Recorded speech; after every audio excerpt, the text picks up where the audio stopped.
evening, dear viewers. We are gathered here again for our next and most incredible and fascinating interview that would be presented to you fresh from the American Academy of Dissident Sciences. We are here at a secret location in Pasadena with some of the most astonishing speakers and authors and, researchers in this field. Um, but let us first present the topic of our interview tonight. We will try to talk about the highest echelons of the secret societies on this planet, the highest echelons of Freemasonry, of the Knights Templars, of the Illuminati. Secret societies that are probably secret for this very simple reason, that there are a lot of secret things going on at their highest echelons that should not get into the public under any circumstances. And from our humble knowledge into the field, we will try to create a picture to elucidate this puzzle, to put the jigsaw puzzle together. With us here tonight, we have the incredible pleasure to have Eustace Mullins, who has been writing in the field of conspiratology and has been exposing the secrets of the American evilarchy, as some researchers call it, for more than, how many years already? 50 years? 50 years. Yes. For more than 50 years. And he has published about 15 books and 5 videos that would also be, the videos will be available. They are already available from the American Academy, and probably some of his books, because I'm sure that there will be an incredible interest in these topics. With us tonight is also Jordan Maxwell, who has been investigating for how many years already? 35, 36 now. The secret symbology, the secret symbolic graphic language of these secret societies, the messages that are transmitted through these symbols, and how they influence the public subconscious, and basically the education, and most of all the education of our children. So at the end of today's discussion, we would go to the education of the young generation, and to the new and upcoming and probably the most interesting book by Eustace, which is Education for Slavery. Education for Slavery, Education for the New World Order, education for this new and upcoming global socialism or communism.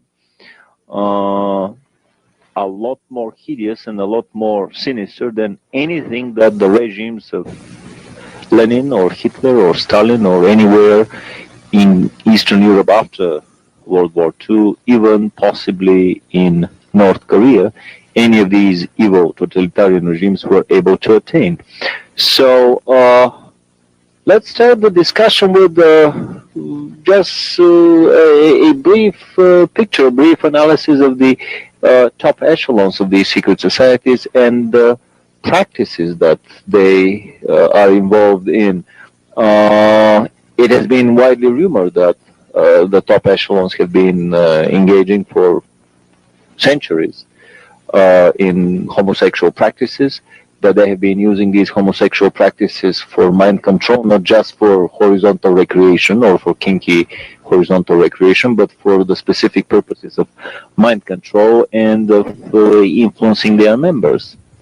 What would you say for that topic? Well, there's no question that there is a demonic element in homosexuality, which, by the way, the psychiatric profession has never dared to touch. Of course, you cannot treat a homosexual by a psychiatrist without going into the demonic practice that it really is. So this remains a great gap in the treatment and in the literature on homosexuality, because you see, this goes all the way back to the dawn of history, to Genesis, to the Canaanites, the curse of Canaan. And the Canaanites have always used homosexuality, not only for control, also for to break down the integrated personality, which gives you a much more pliable subject. And it's a basic feature of behaviorism.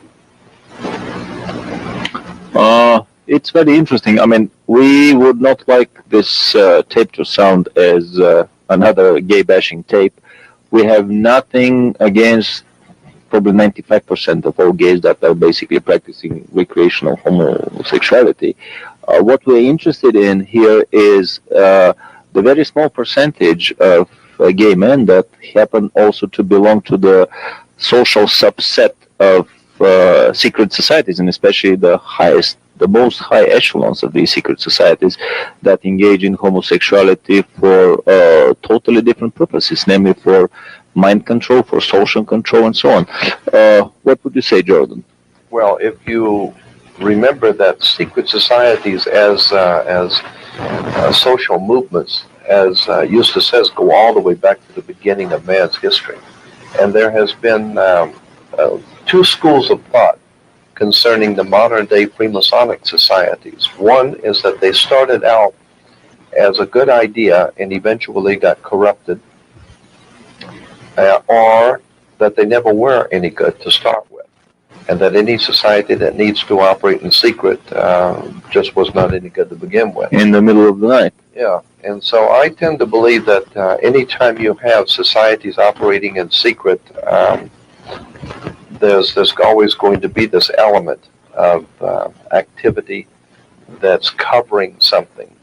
And it's fascinating, as we were saying before, when you get into the symbols and emblems of these ancient secret societies, going all the way back to the Sumerians, and as he brought out the ancient Canaanites, throughout the Middle East, symbols and emblems are like alphabets. It's like symbols in the alphabet. If you put enough of them together, they will tell you a story.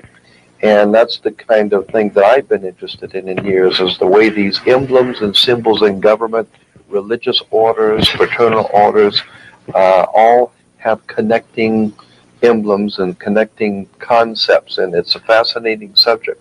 It's a very secret alphabet that allows only the initiates of the highest echelons of the secret society to understand the messages. It's like a subspace channel coded message of Well, if you understand hyper words. well, if you understand that doctors have their own language, attorneys have their own language, the clergy have their own terminology in their language.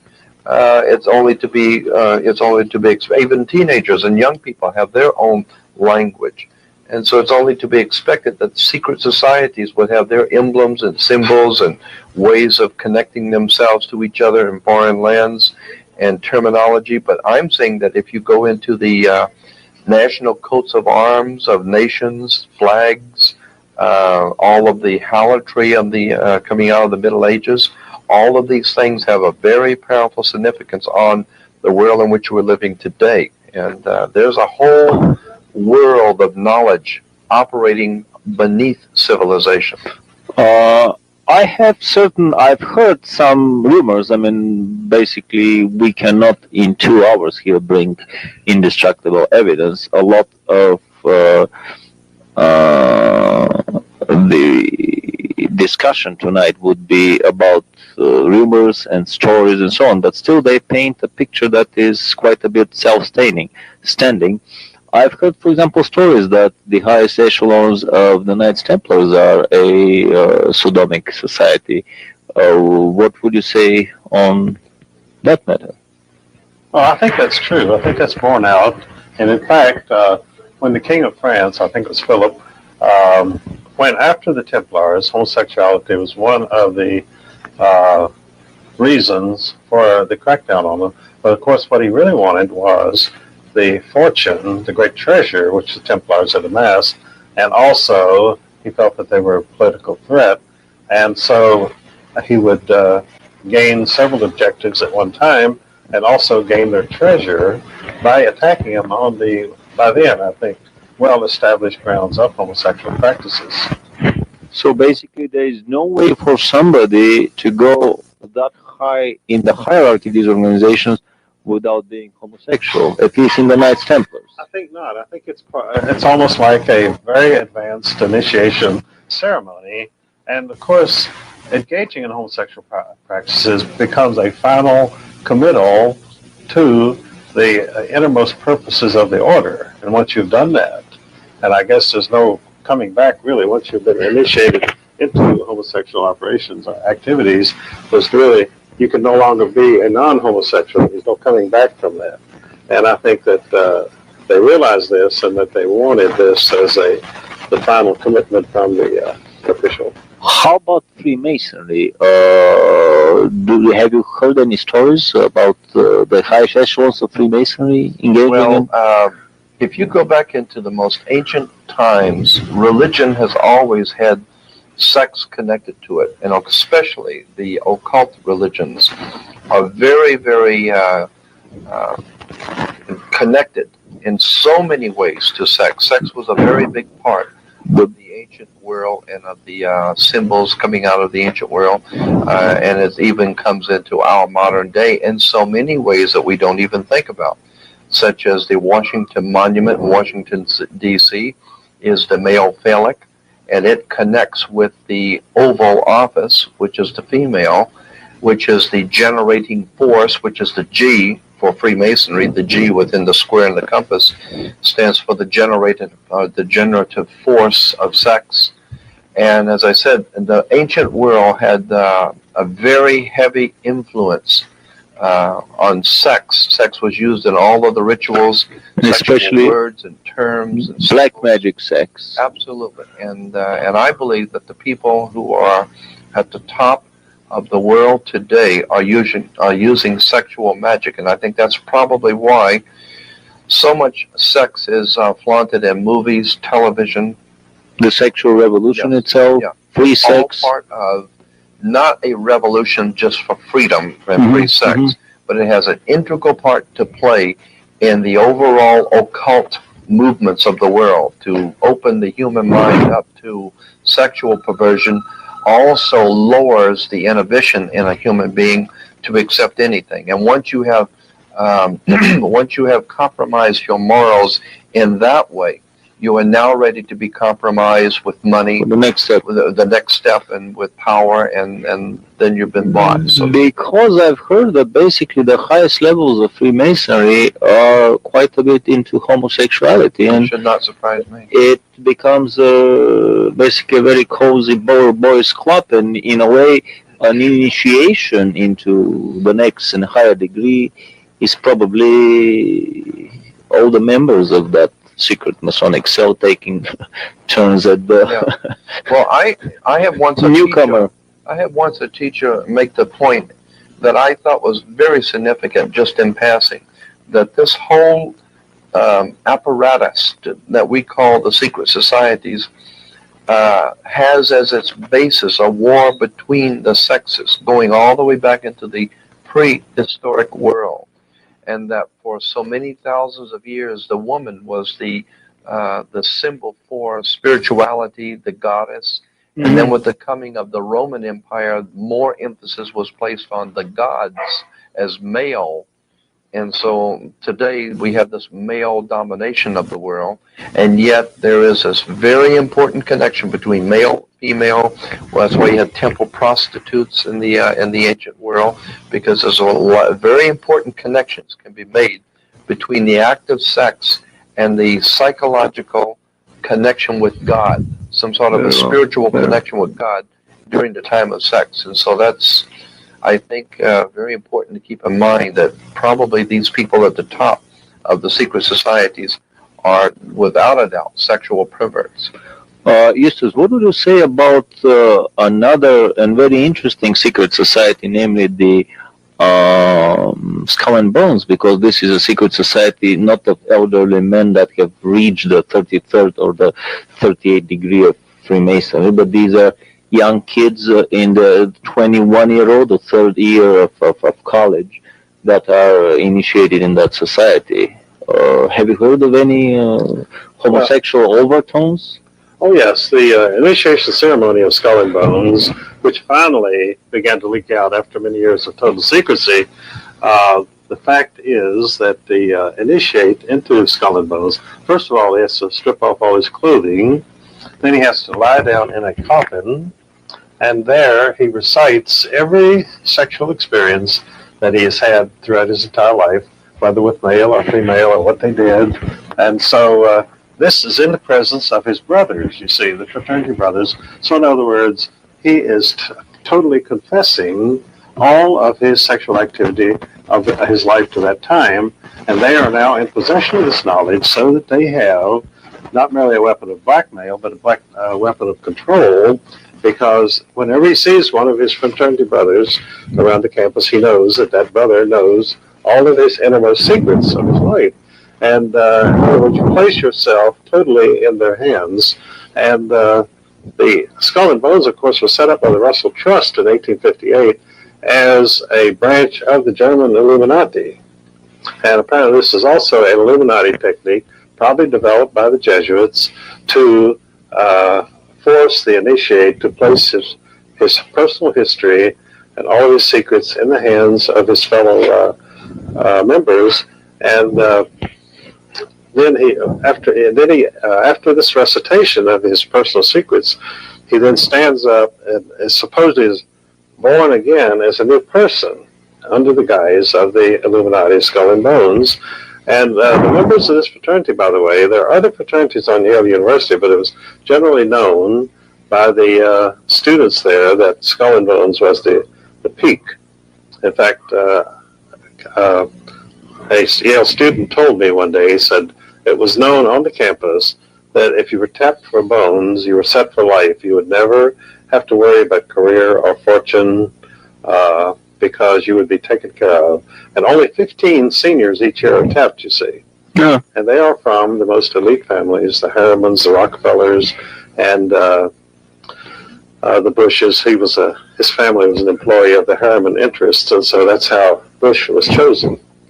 Families that have been for many generations into Satanism and black magic and secret societies. Yeah. Also, there is a funny fact that when you are induced into the Skull and Bones, you basically lie naked in a coffin. Yes. Not only that you recite your past sexual exploits, but you lie naked in a coffin with a red ribbon tied around your lightning rod. Oh, yeah. Also, I heard that they do something like a rush where everybody is naked and they kind of jump over and fall over and then pile upon this new inductee. And what goes on in the middle of this frenzied rush, I cannot say, but it looks like kind of a preparation for future sodomic experiences. Plus another funny initiation rite that they have, you have to go and dig up a grave of a famous person and steal his skull. That's how the skull of Geronimo was stolen by one of the famous boners and then brought to their shrine, which is a whole building in the middle of Yale University campus. The skull of another famous several Mexican revolutionary leaders were dug up and so on, which is like a gory story from a horror movie. I mean, digging up a grave and taking out grisly bones, to be initiated in a satanic society.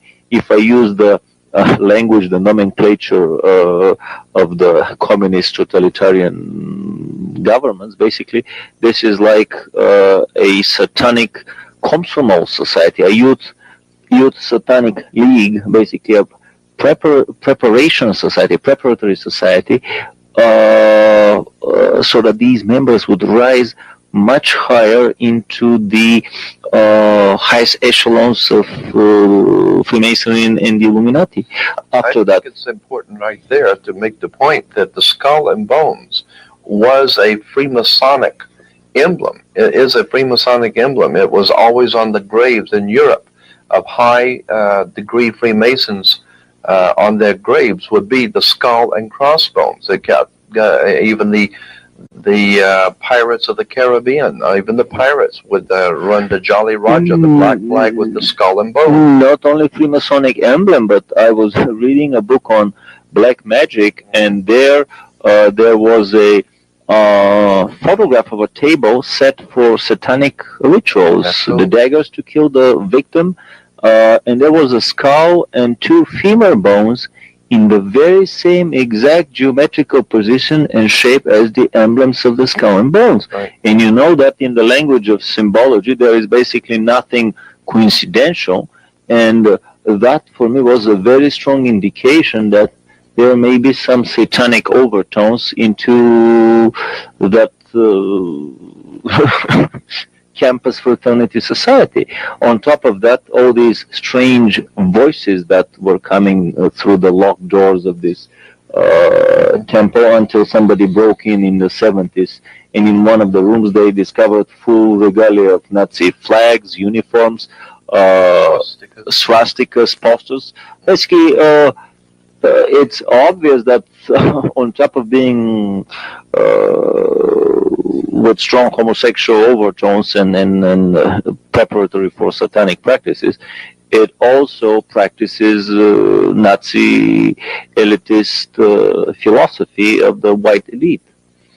Now, this particular area I'm not that familiar with, but I know that the introduction of perverted sex opens up it lowers one's inhibitions to start with, and then opens one up to further corruption. As we said before, that then one is not averse to maybe monetary corruption, and from there to lying to political corruption. And once you're into that lifestyle, it's a short road. Yeah, it's a very short road, and you know there's no coming back, because as Eustace brought out, all of your cohorts with you know what you have done, and that's the way that they can keep control over you. Jordan, you mentioned something interesting about the G letter, the G horse, the emblem on the Masonic shield. Masonry, the square in the compass has the G in the middle, and the G stands for many people thought the G stood for God, and then there were some who felt that the G stood for geometry, which had some basis for belief. But actually, if you go back, it goes all the way back to the generative force of sex, generating the generative force in nature. In the generative organ, which is the male organ. Which is the male organ, absolutely. So that's why only men are admitted in Freemasonry, yeah, well, it supposedly. has quite a bit to do with the superiority of sexual superiority of the male over the female. And as I said, that this goes back to the Roman Empire. These symbols and emblems were used. And that's why the Mason carry these little aprons, because as this big curtain separates the holy altar in the tabernacle or the shrine from the place where the audience gathers, in the same way here this little apron, this little curtain in front separates the holy altar, the male generative symbol, from the uninitiated population. No, that's exactly right. That is precisely what the symbolism is. It's the holy curtain that divides the male generative force from the uninformed, or from the mundane. And sex has a very important so basically the highest god, the highest altar that Freemasonry bows to is the male generative organ. That's right. And that's why that emblem is put in stone in that obelisk in Washington. DC. Funnily enough, in the middle of the Park of the Heroes fallen in the Bulgarian Revolution, in the fight against the capitalists and the fascists, in the middle of that park, on a hill overlooking Hall Sofia in Bulgaria, that's my country, way back in Europe, in Eastern Europe, there is an obelisk that is a carbon copy of the Washington Monument. A carbon copy.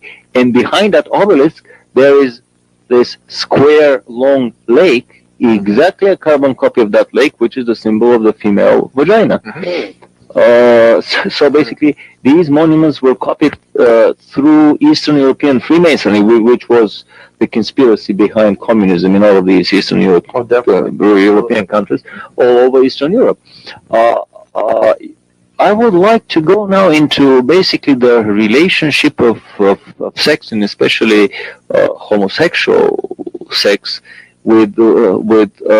mind control. But Jordan wants to add something. Yeah, I want to add something in relation to the point that you were talking about Eastern Europe and communism.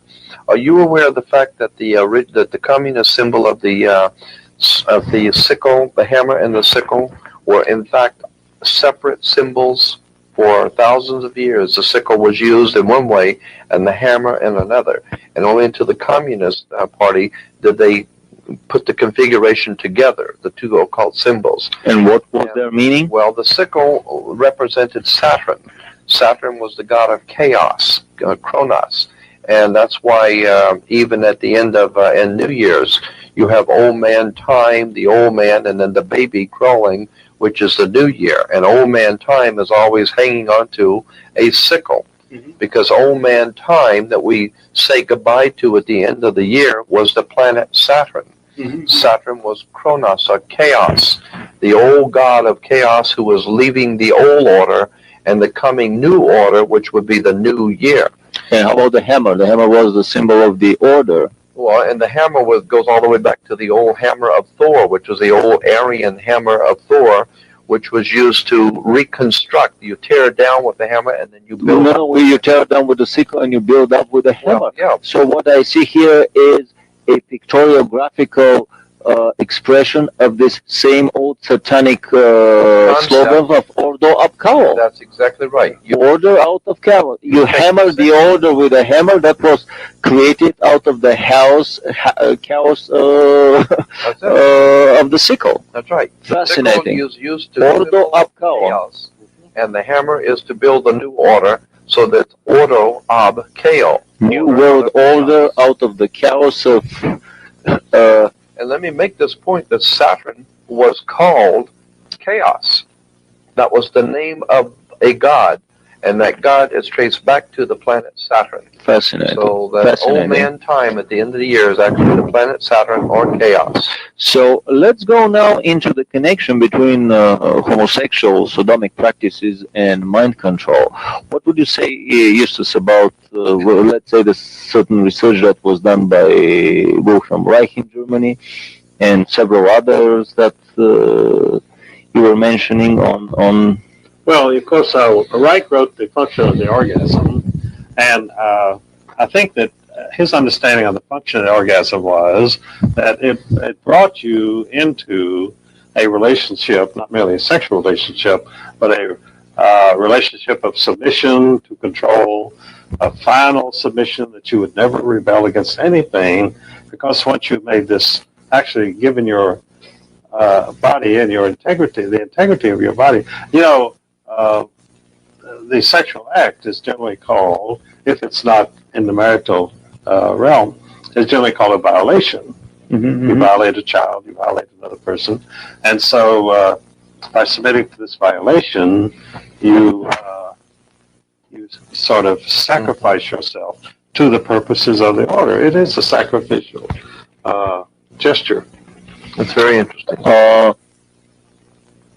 We were talking with Al Bielek about the mind control experiments that were going in the underground Montauk base, and he gave a fascinating rendition of the work of Wilhelm Reich, its connection in the American underground bases, work on mind control, with the previous work on mind control done by the SS in Germany, with a still previous work basically of sodomic mind control that is practiced by the black magic priestly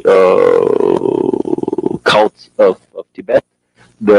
Would it be the red caps that engage in black magic as a contradistinction to white magic? But basically, what the story is that when the student and the teacher engage in such a homosexual act, when the student is brought into a near-orgasmic state, then certain pathways open between the subconscious of the student and the mind of the teacher, and then the mind and the teacher, who is already deep into black magic, and abuse of that personal freedom and personal right to choose your own destiny. The teacher enters into the subconscious and can do all these DOS commands of erase, delete, change on the mind, on the subconscious of the student. This is done in Tibet to impart certain higher types of knowledge directly from the teacher into the student. In exchange, in return, the teacher consumes of these higher classes of energies that are released at the time of the orgasm of the student. And basically, in these black right priesthoods, fornication goes on all day long. If there are girls around, fine. If there are no girls, boys. If there are no boys, with all the animals in the courtyard. I mean, this is common practice there that makes no impression on anyone. These practices were used by the Germans, especially by Wilhelm Reich. I mean, the story is that in his laboratory, fornication was going on around the clock. And even here in the United States, he had special, his security guards were basically trained to shoot first and ask questions later. And especially any messengers from the FDA. But they were doing these experiments around the clock. What Wilhelm Reich discovered was, among the many things that he discovered, one of them was the orgone energy. And basically the orgone energy, this is the orgasmic energy, as I understand it. And through manipulation of that orgone energy, they later work on weather warfare, basically weather engineering for warfare purposes, creation of hurricanes, creation of storms, of tornadoes of incredible power with a machine as small and portable as an armchair, or probably in its biggest size as big and just a machine mountable on a truck. These photographs are very well known from the rare books by Wilhelm Reich that were expurged from the public libraries in the best Orwellian tradition. So back to the mind control. It was very convenient for the Germans because in the SS they would indoctrinate the highest echelons of SS using these practices. And later on in the 50s and 60s, especially in the underground Montauk base where Al Bielek was working as an engineer, they would abduct boys, teenage boys from the streets of Long Island, put them in these underground dungeons, and most of these stories have been related to in our previous films. In the film by Preston Nichols, A Visit to the Montauk Base, they even found the cages where these boys were kept before sodomizing and mind controlling them, in not just changing some of their files, but basically completely erasing their JAWS directory and substituting it with a new one, with a totally new personality. And then these boys were supposedly sent forward in time, possibly to be the new perfect agents for the New World Order, let's say in the upcoming riots in Los Angeles. These were experiments done in the 50s and 60s. What a better way to create a perfect anonymous agent without any background. For these of us that have seen the French film La Femme Nikita, about the creation of such a perfect government agent from a lady that was sentenced to death. And the public was notified that the sentence has been carried out, but actually she was not killed and hidden in a special underground indoctrination and training center where she was turned into a total assassin. The Montauk Project was an even more precise and diabolical operation, because there are dozens of boys were turned into totally mind-controlled individuals and sent forward in time. And these practices were done through mind control. Much, much later on, they developed electronic chairs where you would be brought electronically to this near orgasmic state, and then they would do the same mind control operations on you. So let's come back to the basic education of kids. I wouldn't be amazed that this high early introduction to homosexuality is meant not only to compromise the morals of the person, but also to prepare him for future mind control manipulation. Just as you were mentioning today, that basically in the English boarding schools, these were very accepted practices. Well, that's true. And in fact, you always had the elites, the children of the elites were always subjected to these practices because, there again, it made them more amenable to carrying out the program. In other words, they would not be rebels. They would be people who would fit in. They would be trained to fit in. Because education, you see, is not merely imparting knowledge Education is many things. It is training, and as you point out, it's also seduction. And in fact, Corruption. corrupt seduction. I'm afraid education today is mostly seduction and corruption, and the imparting knowledge is a very minor part of it. And brainwashing. Basically, the fascinating film by the rock group The Who, The Wall, another brick in the wall, creating new bricks for the total wall, bricks by the millions, faceless bricks that are not different from any other one in this giant wall. Yeah, basically, I mean, these English boarding schools where most of the teachers were single and it was accepted, basically. And our American elite was trained in New England boarding schools, which essentially carried out the same practices as the English schools. Or in all boys military academies where these practices were carried even more so. Definitely. It's fascinating that such homosexual practices have been widely practiced in Japanese culture too. And even in the Japanese culture, they have a very well developed homosexual poetry and homosexual art. I mean, it is not paraded very much in public these days, but if you are a connoisseur of specialized Japanese art, you will be fascinated at the abundance or overabundance of homosexual poetry and paintings, which means that even there the elite has been basically quietly led into the ways, into the fold by their secret societies, which, as usual, would have the emblem of the dragon, and we all know that the dragon is the symbol of the empire of independent angels. I want to call them fallen angels on this planet. So, what is the bottom line here of all these discussions? That basically mind control is practiced with all possible means. I mean, in 20th century, a lot of technical means have supplanted homosexuality. We have mind control frequencies beamed at us through the television sets, mind control frequencies piggybacked on the cellular system phone network, microwave frequencies beamed from special transmitters or orbiting satellites that directly resonate with cranial cavities and create the effect of hearing sounds or even obeying orders, basically totally controlling the individual. Microchip implantation for the purposes of monitoring and mind control. Basically, I think that Martin Cannon is one of the best researchers in the field of microchip implantation by the government. With his book, The Controllers, which is also available to the public.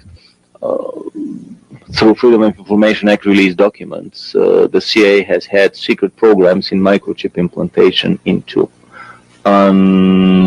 basically unwitting subjects in the 50s and 60s. We're talking about 40 years of microchip implantation techniques. Microchips for mind control were available well before microchips were officially discovered for personal computers and bigger computers. So my feeling is that this is basically an evilarchy, as we were laughing with Eustace today, demonocracy. It is a demonocracy, there's no question about it, and it is composed of elitists. In fact, I saw the term used in political magazines a few years ago at when some revelations were coming out of Washington about J. Edgar Hoover, who was not only a leading Mason, but also was a well-known homosexual. And the term home intern was in quite current use for some time. But in other words, the world was, instead of the Comintern of the communists, the world was being governed by the home intern of the homosexual elitists, which really was not far off the mark. And that was only used for a short time. It dropped out of sight, was never used again. But I thought the Comintern. I thought the home intern was quite a very telling thing, and I guess it revealed too much because it was not in currency very long. Suddenly it was dropped, never mentioned again. I haven't heard that term in at least 10 years. I think a very important writings was done about 20 years ago called The Religion of Revolution, in which the article was written by, I believe, Rushdoony, and out of Texas. And it was an exceptionally penetrating article about how homosexuality has been used, and sex in general, but especially homosexuality, has been used to prepare the human race to accept other things. And it was very well documented. It was a very interesting study. It was called The Religion of Revolution. And it showed how sex was being used to prepare people to accept, as it said, the rape of the people and the rape on their minds, the rape on their freedom, and that sex was a very integral part of all of this. Sex was used to prepare the people. I mean, what a better example to that than the heavy metal concerts that are used to prepare the young generation for the further acceptance of all these practices. Basically, why would one never find a violin or an harp as a musical instrument as part of a heavy metal band? Because, I mean, these are instruments that basically resonate with the frequencies of the higher chakras, of the highest and basically the several top chakras. So they would be detrimental, counterproductive to a society that would like to stimulate the lower chakras of these lowest basic instincts. On the contrary, the drums and the heavy metal guitar, especially the bass guitar, resonate in the frequencies of the lowest chakra, the groin chakra, of the sexual drive. So when thousands of kids get titillated to an ecstasy on a heavy metal rock concert, this is nothing more than a audio frequential acoustic massive masturbation, amplified by thousands of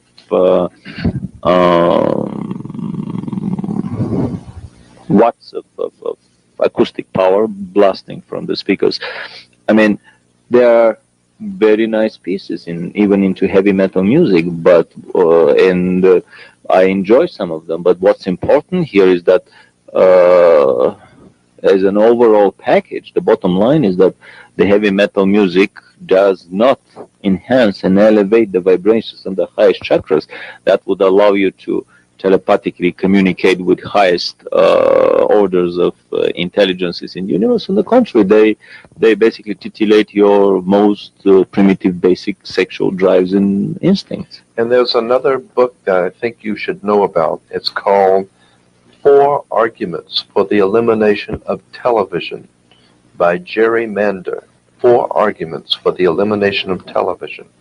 And in there, he was the owner of the largest advertising agency in America, in San Francisco. And he basically, in the book, outlines how television has used, how it's put together, the mechanics of how television it was designed, how it's put together, and gets into the electronics of it, and then talks about how sex, he brings that point in about how sex is promoted through the television, and how the electromagnetic force field that is around you when the TV is on. It's a very interesting book, and it has a lot to do with what we're talking about here. You might want to try and find it, and it's still available in bookstores today.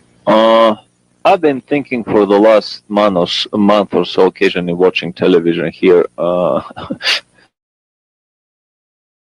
this funny story with Michael Jackson. And with my typically conspiratorial, suspicious mind, what else can a mind be of somebody having the professional or cultural deformation of Eastern European totalitarian communist country? But anyway, I was thinking, what the hell would the family be that would give its child to spend a night or a few nights or even on a regular basis, regardless of what the amount of money is that they get paid for doing that? And I was thinking, could it be that there is some bigger story behind this superficial story we're getting in the media? Could it be that these could be families that all belong to the same satanic society, and that they are giving their kids to be initiated, to be brought in the fold, so to speak, at an early age, because the younger you start, the earlier you start on your career with the basically the young communist league, I mean the corruption of the mind in Eastern Europe, the primary school communist league, then the secondary school communist league, the pioneers, the high school communist league, which is the Komsomol. The younger you start in this field, the earlier you can get into the Communist Party, which is the springboard. Every one of this is a springboard for the next, and once you are in the Communist Party, you are assured a pretty good position. So in a similar vein, parents of such ambitious and corrupt parents that have been in the fold themselves for a long time, they probably bring out their kids to be initiated. What's your feeling about that, Houston? Well, I'm quite sure that this is a factor, and I think this may be going on a lot more in the movie and television industry than we realize. That the families now use. I think the case of the Menendez brothers also brings in some of this, because he was an important figure in the entertainment industry, and so why were these two sons apparently being inculcated into these practices? It could very well have been a vocational program that he was inducting them in.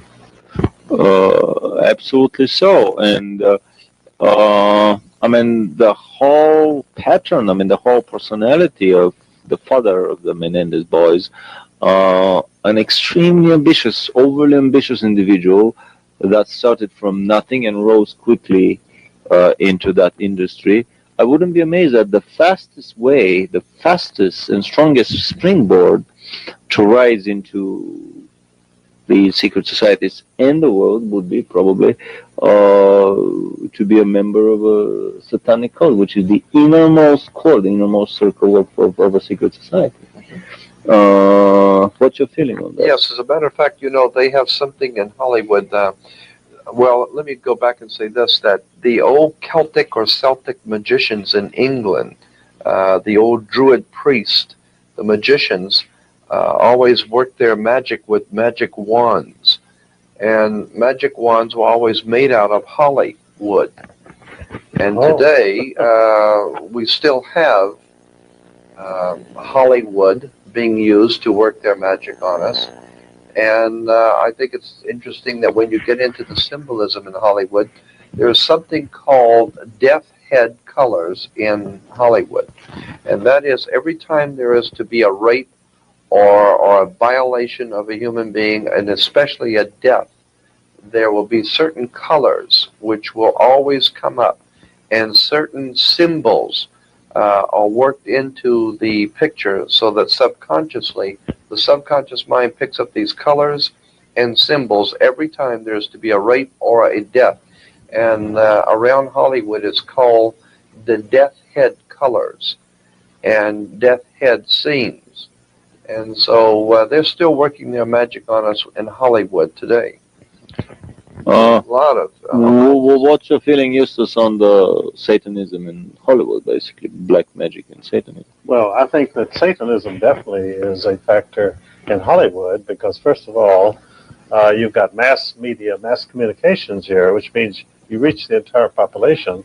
So if there's any place that Satanism would want to have an outlet, it would be here. Absolutely.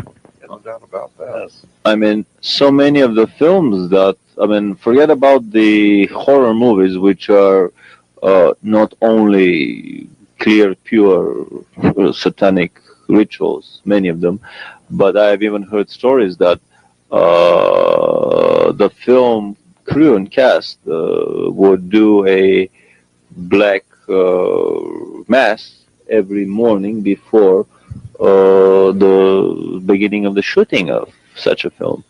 Merv Griffin a few years ago had on William Blatterly, who was the author of The Exorcist, and he was also the director of the movie The Exorcist. And it was interesting that when Merv Griffin asked him, where did you where did you get all of this material on Satanism and devil worship and all that kind of scary stuff in the movie? And he said, well, I worked for the mind control department of the CIA for many years. Right. And he says, and the CIA is definitely up to speed on all of this because they use this throughout the world. And another important, well, I don't suppose I should bring that up, but it was on Merv Griffin's show, so I will. Merv Griffin asked him, he said, well, there was someone else that worked in the mind control department of the CIA at the same time you were there. He says, would you like to comment on him? He said, yes. L. Ron Hubbard was also indoctrinated in this kind of thinking too. And so Fascinating. Fascinating. Yeah. I've heard stories that the Monroe, what was his first name? The Monroe guy of Monroe Institute was also a member of the same department with the CIA. It's a very interesting line by Stan Deyo in his book The Cosmic Conspiracy about the infiltration of the intelligence organizations on both sides of the ocean, on both sides of the curtain, so to speak, by secret societies, that basically the empire of independent angels works in the very same pattern. If you know the workings of inside the KGB, these secret societies within the secret society within the secret society, you would know what is going on here in the United States. There is a fascinating film, actually two films that we produced earlier. One of them came from Germany, UFO Secrets of the Third Reich, where they give the whole backbone structure of secret societies that gave the rise of the Third Reich. Half a dozen people were more influential into bringing the Third Reich upon the heads of the German population and all these casualties that were its result, and on all of Europe and the world than anybody else in Germany. The Knights Templar branch for Germany, the Tempelhof Gesellschaft, organized the Thule Society in 1919. Later on, they organized the Vril Secret Research Society that started with anti-gravity research in the late 20s. They organized the SS part, the National Socialist Party, to carry on their policies in the broader German population. For the creation of a new world order, the new order, the Neues Ordnung that Hitler was talking about, and for the preparation of the coming of the new age. In 1919, the Thule Society was founded for that very same purpose, to prepare the German society for the coming of the new age. I mean, this is 60 years before the new age became a catchword in California. But this whole secret society within a secret society within a secret society. I mean, this whole system was carried on in Germany. Within the National Socialist Party was founded the SS as an even more secretive organization than the party itself. Within the SS, later on, they founded the super secret society, the Black Sun. And I think the members of the highest echelons of the SS were also members of the Black Sun. So in their special castle, I forgot the German city. Yes, I forgot the name of the castle. Babelsberg.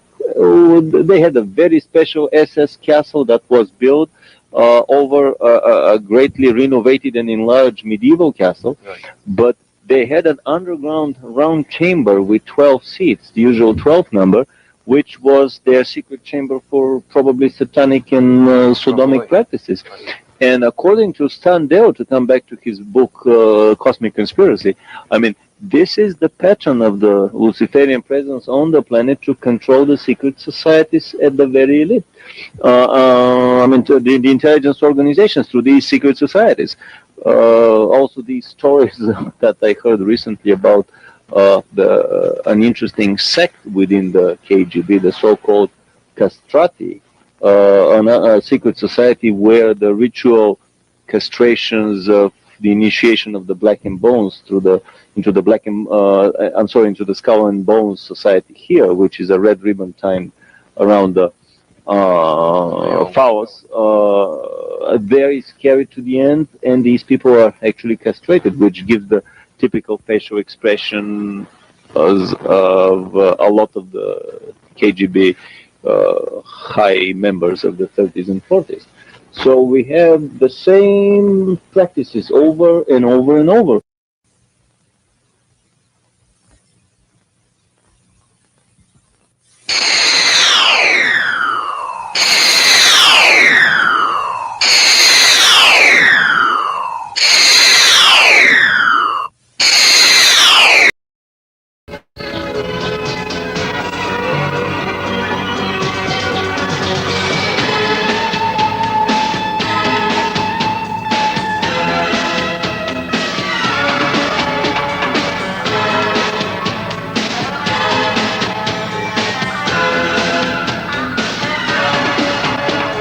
Hello and welcome to this week's episode of the Cosmic Egg.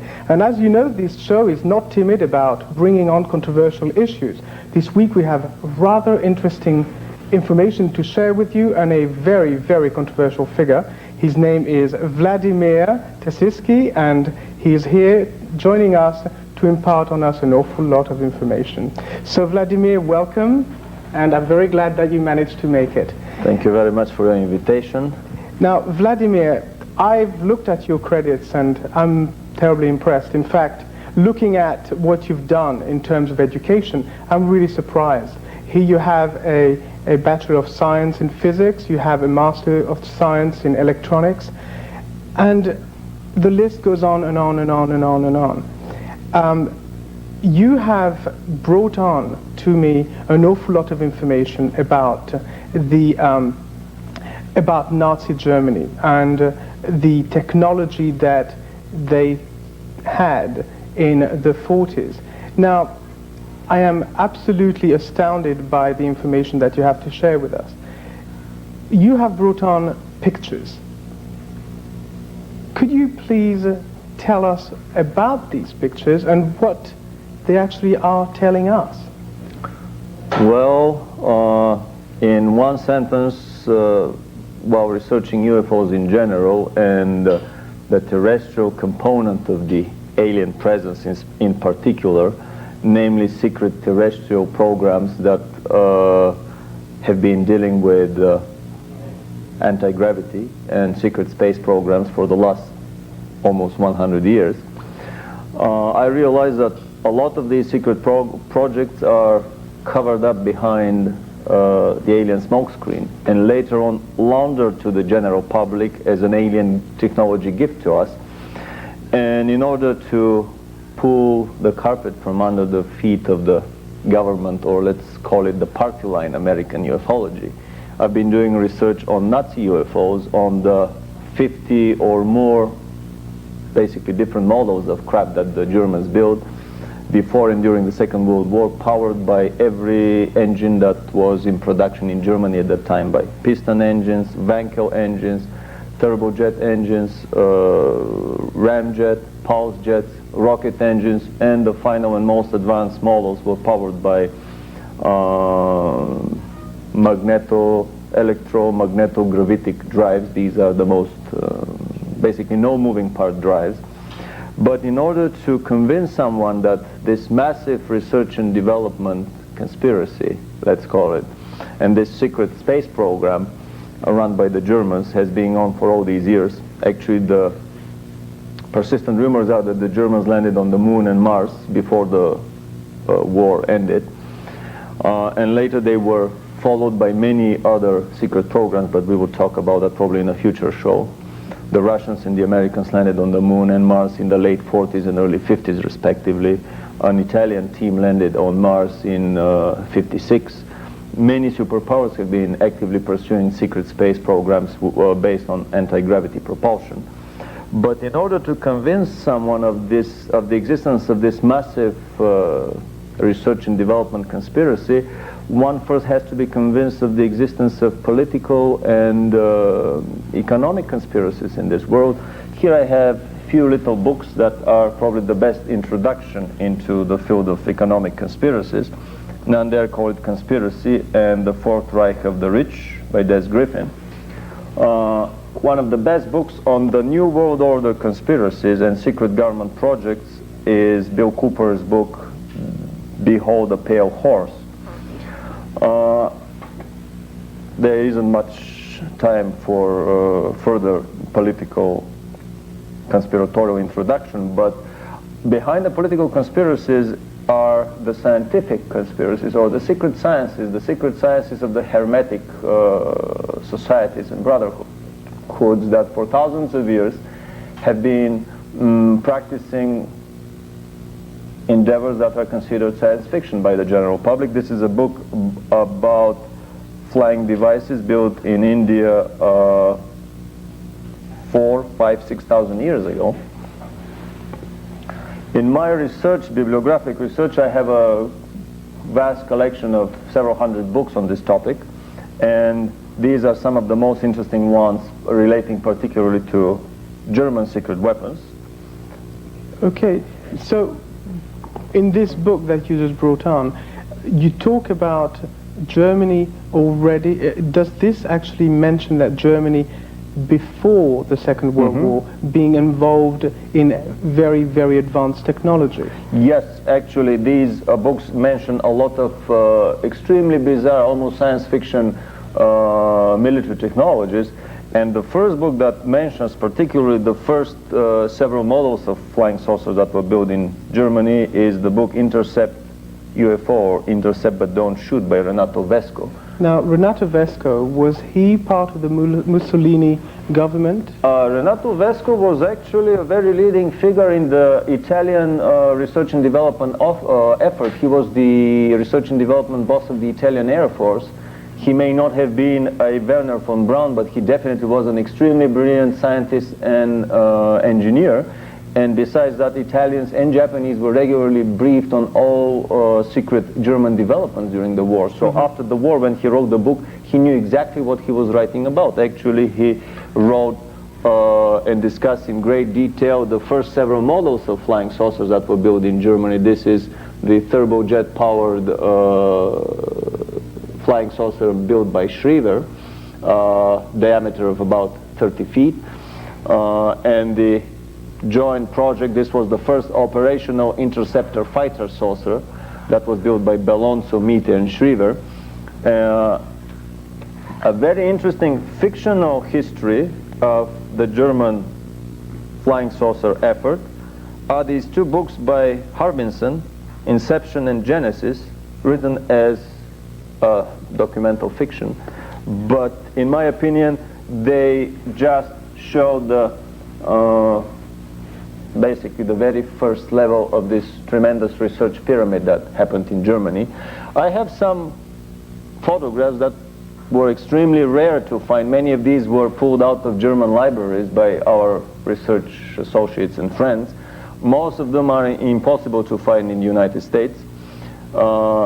The third model that we talked about is a very interesting photograph done in 1952 over Mount Rainier in Washington State, and in my opinion this is a flying Kugelblitz or ball lightning automatic anti-aircraft weapons platform that was captured by the Americans and test flown secretly from bases in the western United States and northwestern Canada. Later on, through German sources, we have discovered not only turbojet-powered craft, but these are rocket-powered craft with rocket engines of the V2 type. And the subsequent model of Miete, these two craft had an exoatmospheric capability and they could easily go in orbit around the Earth. This is a very interesting drawing of a saucer-type dreadnought, a 60-yard diameter, this is about 200 feet diameter, interplanetary craft that has huge sleeping compartments. It is basically 10 stories tall. Drawings were published in Germany by a little secret society there. What would have been the purpose of that Schriever flying disc here? It had definitely an interplanetary objective, because A flying saucer that can circle the Earth in 1.5 hours does not need sleeping compartments. You don't have to sleep between during your flight. Basically, the longest distance you can travel around the planet is 1-2 hours at the most. Right. So obviously sleeping compartments on such a massive scale would be needed only for a craft that would land on the moon, that would stay there for a long time and come back. So you're actually saying that the Germans pre-World War II were refining the technology in order to actually travel to a different planet. Exactly. These two models are capable of going in orbit around the Earth and probably going in an extended elliptical orbit toward the moon.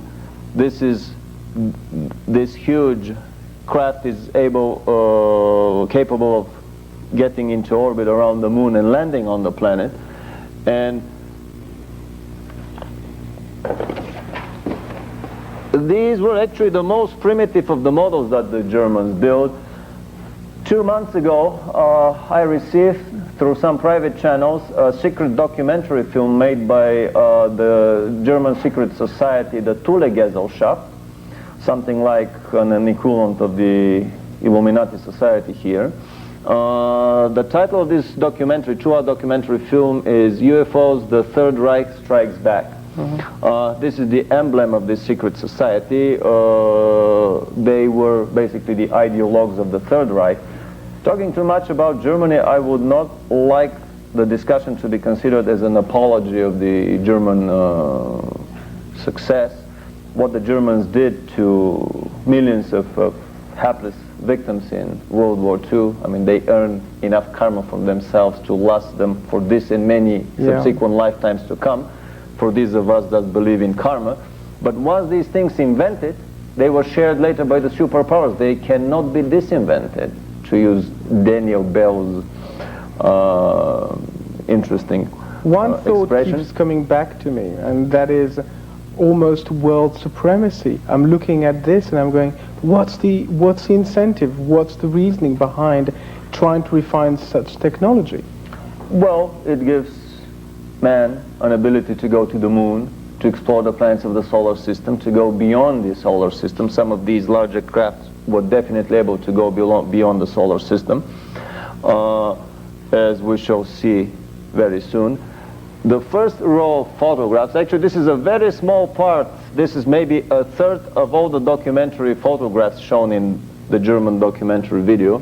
These are interceptor fighter craft of the Vril series that have never been written about in any other source in the world literature so far.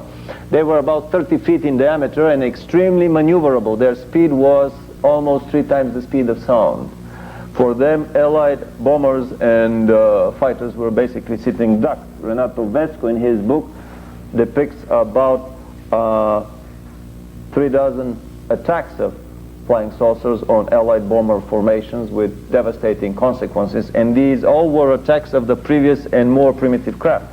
These craft were developed in the very last years of the war, 44, 45.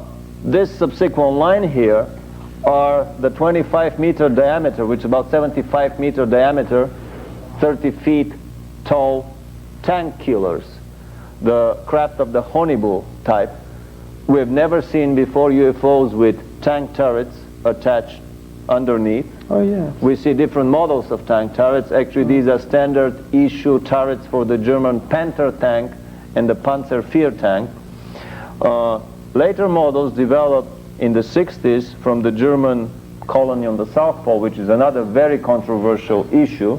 Admiral Byrd led an expedition to the South Pole in '47, trying to wipe out the Germans, but he was beaten very badly. In just 2.5 weeks he had to leave the continent because the Germans had perfected all these craft. On the bottom row we have the most interesting examples here. This is an original drawing of a cigar-shaped mothership of 330 feet length that was carrying inside itself one of the tank killer craft and 3 of the interceptor fighter saucers. So how big was this cigar-shaped It craft? was about 90 to 100 feet in diameter and 330, 350 feet length. This is a football field size craft. The most interesting, and this could be photographs of German crafts in flight well after the end of the World War, probably flown from their base on the South Pole. In what year was that, approximately? These photographs were taken 42, these are and 43, these are 44 and 45. These were taken after the war. The drawings date from 1943. The biggest craft that the Germans built was the 74-meter diameter. This is about 220 feet diameter flying saucer of the Honibu 3 type. This is a naval warfare craft with, we can see here in these turrets, triple guns of a naval caliber, 3 turrets on the underbelly and a 4th turret on the top. This was a craft made for huge naval warfare. According to this film, the only craft was taken and flown from the Earth to Mars by a huge crew of basically volunteers and self-sacrificial crew of Germans and Japanese. And it landed on January 15, 1946. After 8 months of flight. They departed April 45, a month before the war ended in Germany. Nazi moon base. Yeah. So you have so much information. It's staggering. In fact, I'm absolutely overwhelmed by all the information that you've managed to share with us in such short time. And I would like to be able to invite you for further shows where we can go much deeper into how all this Nazi German involvement came about and where it's really taking us to ultimately. Actually, I have several videos that I've been selling for the last 1 year. Any one of the viewers that are interested in obtaining more detailed information and lengthy bibliographies, I have a bibliography that runs into the hundreds of volumes. We will have detailed bibliography. From that phone number at the end of the show, they can order some of these videos. I'll be making some new ones. Basically, it's a very interesting collection of documentary films and materials. Wonderful. Well, I'm really glad that you actually came today to share all this information with us, and I hope that we will go much deeper next time into all of this Next stuff. time I would like to talk about the secret Russian-American space programs, the landing on the moon in the late 40s, the landing on Mars in the early 50s. I even think that I have a documentary footage of the first joint landing on Mars. The film says that it was made in '62. I have a suspicion that it was way back in '52. Way back. A saucer landing by the 2 superpowers. Thank you very much. Thank you very much for joining us on the Cosmic Egg. And please write in, send us your comments, give us your suggestions, and thank you again for joining us on this show. Bye-bye. Thanks a lot.